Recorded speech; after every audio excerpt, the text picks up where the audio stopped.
Hey ladies and gentlemen, welcome back to the channel. As always, it is Nick here, back with your daily crypto news and analysis. And today we are going to be talking about Ripple and XRP, as well as the vast majority of crypto and finance. And with that being said, let's just dive on in, and let's first start off with the fact that DCENT Wallets is holding a major event right now until November 16th. If you purchase a DCENT wallet, I'm going to drop a link down in the description below, as well as in the comments below. If you guys go and get a DCENT wallet right now, you can actually fill out a form on their website. It's at the top, where they are giving away 200 Algorand right now. And as you guys are all aware, if Algorand does make it back to $1 plus, the all-time high was nearly $3. That means that your 200 Algorand could very well be worth $200 to $400, which would cover the DCENT wallet fully and essentially give you a free cold storage wallet. So if you guys do want to take advantage of this massive offer from DCENT Wallet, you guys are more than welcome to, with the links down in the description below, as well as in the comments below. It's going to be at the top, just to make sure that you guys don't miss it. So if you guys do want to go get this, it's a limited time only. I highly suggest everybody go out and get a DCENT wallet right now, especially as we prepare for the next major run up in the market. Now, with that being said, let's dive on in and let's start off with a few things. So 801_XRP has been posting some incredible content. Huge shout out to 801_XRP. He did post these two videos, and this is from the EuroAsia Summit that got held in the beginning of the month. There has been a lot of information coming out. Listen, there has been a lot happening, and I get it, right? Like, you guys, I understand that talk is cheap. Like, we're talking about something big happening. We're talking about some big moves being made, and talk is cheap. You guys want to see it, right? You want to see what's actually happening. You want to see the price of XRP erupt. You want to see things, really kind of start to move. And I want you all to understand that, I'm in the same boat, right? Like, I want to see the market awaken as well. I want to see XRP skyrocketing to a new all-time high. But I also understand that this market demands patience. You are not going to succeed in this space. And this is just me being honest with you guys. You are not going to succeed in this space unless you have extreme discipline and patience. 99% of crypto investors will fail. They will self-sabotage themselves. They will shake themselves out of their bags. They will sell too early because the price hasn't skyrocketed to X amount of dollars. I mean, it happens so often in the space. I've seen it happen to the best of us. So you need to make sure that you are aware of, one, that you need to separate your emotions from the game, and also you need to make sure that you are disciplined. You can withstand, the worst, and you could also be here for the greatest events as well, and make sure that you are, taking those profits as well, and making sure that you are successful within the space. And that's not easy for a lot of people. But outside of that, why am I talking about this? Why am I even bringing this up? Well, because we started to see some pretty big announcements being made at this summit. We do see here, when the regulation comes, the adoption, I believe it will go way up. Way up. People will start obtaining crypto because it's cheaper, it's quicker. Even if you're sending Bitcoin, it will take 15 minutes to reach confirmation. With XRP, it will take like 1 second. Check this out. The regulations, it will be strict. However, when the regulation comes, the adoption, I believe it will just go way up, way up. People will start obtaining cryptos because it's cheaper, it's quicker. Even if you're sending BTC, it will take like 15 minutes to reach the confirmation. With XRP, it will take a second to reach. And there are like so many, like features, for example, like Binance, they're, even introduced like Binance user. You don't need to pay the blockchain commission. You don't need to, you're just sending the crypto from one address to another address, from one user to another user. So yeah, and in here, actually, one point that I wanted to point out, that you said that in the end, some people still need fiat. Again, a great example of our payment gateway, because we do provide, full choice. You are either obtaining a settlement in fiat as the business if you want to stick, because the traditional, like, cryptocurrency eventually will become an ultimate alternative payment solution for all types of businesses. But still, the traditional ones will still be there because the banking is evolving. Take the example of the open banking. It's a great example of how the banking systems are, evolutionizing apart from this, bringing again more and more transparency to it. So there you guys have it. And again, like, this is something that I have been waiting for, is, the tides to finally turn in the space where, we don't have to speculate anymore. We don't have to, say, oh yeah, the adoption is coming. We're going to see regulations. We're going to see, like, I want to see these things happen as fast as you guys do as well. But I do know that this does take time. But beyond that, we also seen this huge statement being made as well. This is next layer of blockchain coming will be the institutional grade to support for real-time payments or the whole world. We're going to see a flip from pure play crypto to real world use cases, the rise of crypto payments and their impact on traditional financial systems. And remember what Rosie Rio said. XRP, the number one reason why she actually tapped in with Ripple and even XRP is because she said that XRP is one of the only few projects in this space that actually does have real world utility and is already being utilized right now. But listen closely to this video. I will add that I think we've now, blockchain has been around for about 12 years now, over a decade, and we have seen rapid improvements in transaction processing speeds and security and efficiency for these type of things. Next layer blockchains coming in are certainly going to be institutional grade to support, say, real-time payments for the whole world.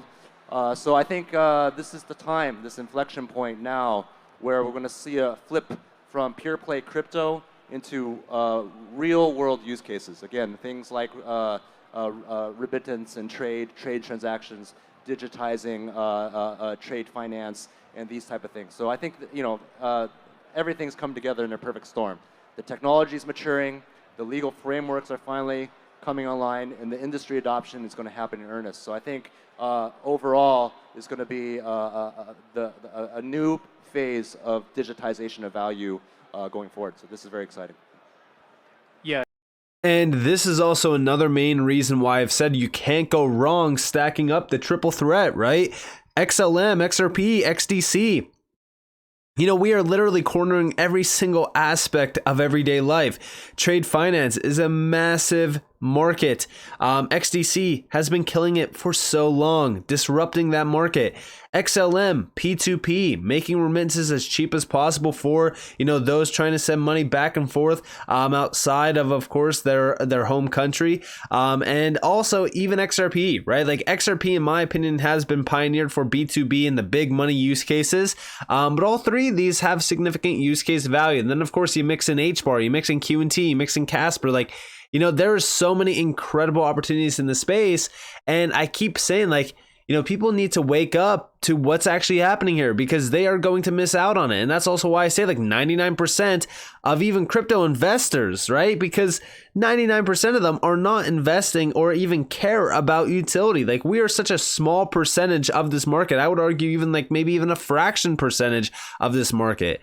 And then when you mix in like the global population, like 5%, I think the last time that we looked at it was like 5% of the global population is even investing in crypto. Like, it's insane to me. But also, we've seen some major bombs being dropped regarding Ripple Swell. So obviously, you guys are probably aware of the big announcements. The number one is with, of course, Owner Freak. This one was pretty big. Then, of course, we've seen the full-on report regarding introducing Ripple payments, which was also a great report. It gave us some incredible insights.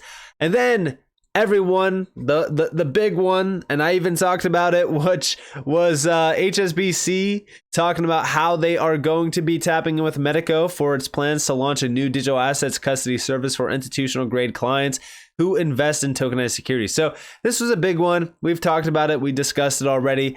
But this was just the beginning. We start to see some pretty big bombs being dropped from Swell. And, we got a ton of great insights on what's actually happening out there in the world beyond crypto and what's going to be happening over the course of the next couple of years. So let's dive into this first video, who is the head of remittance business at China Bank. And we do see it would be irresponsible for the bank not to learn these these technologies and adapt to stay relevant. This is essentially telling me, like, listen, banks are at that point in time, that reflection point where it's, all right, it's adapt or die. Like, we literally cannot afford to miss out on this next big move. And what's crazy about that, what's absolutely crazy about that is, guess what? As banks, institutions, enterprises, all of the big players, all of them are getting ready to tap into this market at the same exact time that you and me have already been in this space for a while now. We haven't even seen major institutional grade adoption.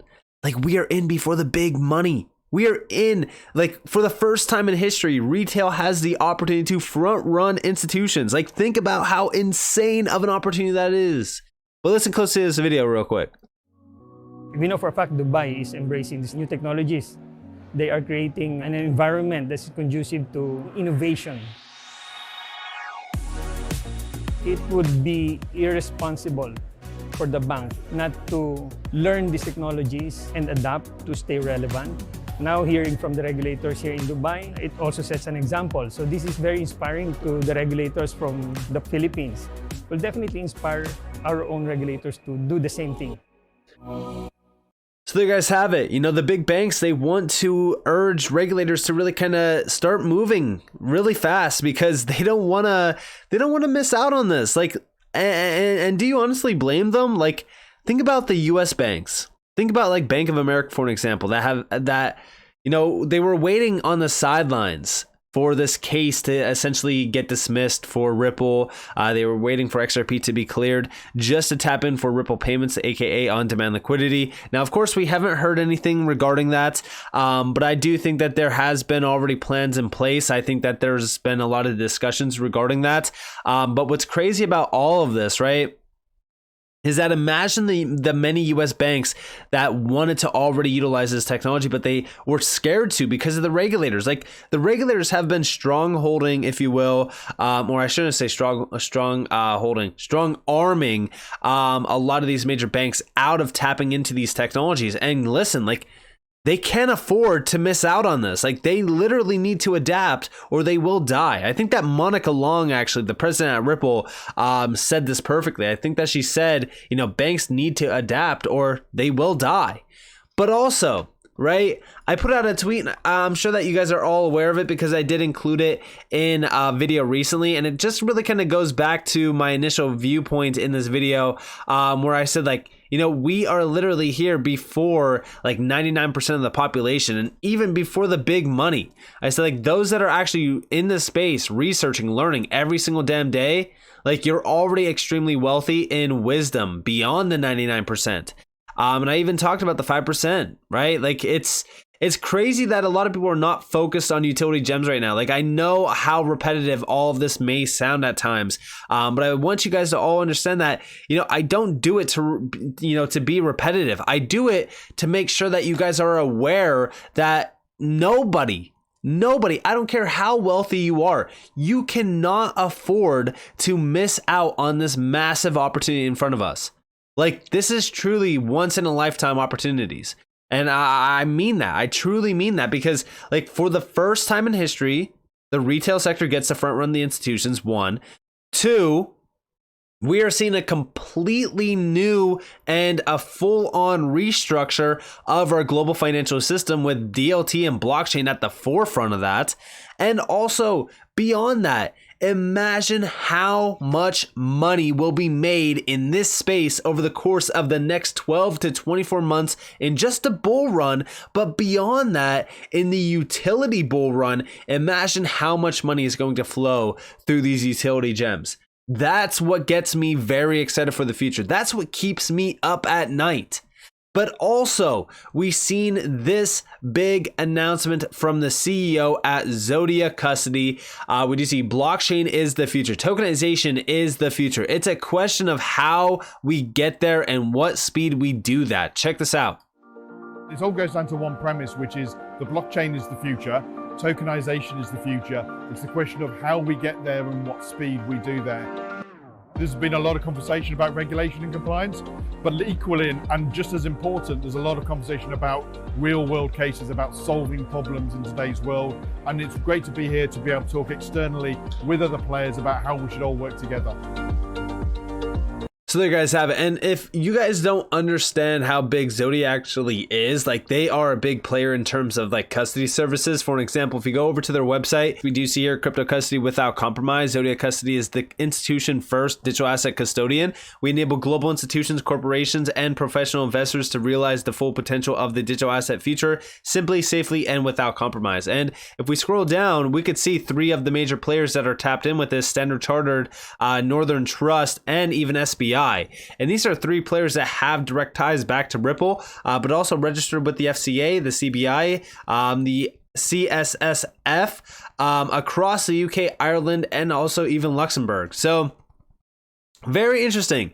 This is a company that I've been looking into. And if we actually look at their connections, we already know that this company is connected right back to Medico. The CEO even said Zodia's collaboration with, and by the way, this is the CEO at Zodia Custody by Standard Chartered. Like this is a Standard Chartered company.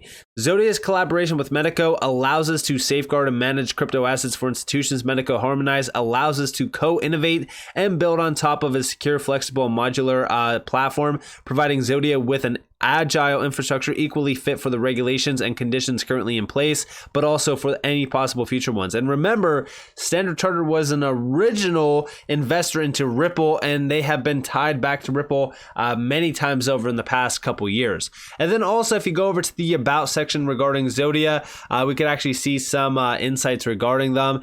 They are an absolute giant in the crypto custody space, and them being tapped in with Medico really just kind of solidifies, where Zodia is on the food chain as well. And it really kind of seems as though we are seeing the major connections being made. We're seeing the major networking being made as well.